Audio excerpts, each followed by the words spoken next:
Good morning বন্ধুরা, আমি সুজাতা।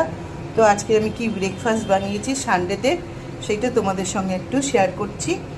তো দেখো, আমি বানিয়েছি চাউমিনের মধ্যে দিয়েছি সোয়া সস, চিলি সস, আর দিয়েছি টমেটো সস, আর পেঁয়াজ তো আছেই।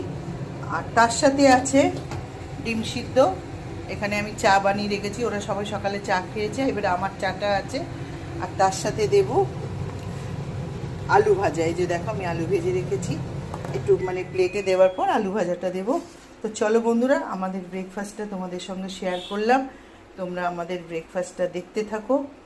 আমরা ব্রেকফাস্টটা খেয়ে নিই, আর ভালো লাগলে অতি অবশ্যই একটা লাইক এবং আমার চ্যানেলটাকে ভালোবেসে সাবস্ক্রাইব করে দিও। তো চলো, আমি ব্রেকফাস্ট আমরা করে নিই, আর তোমরা আমাদের ভিডিওটা দেখতে থাকো। বাই বন্ধুরা।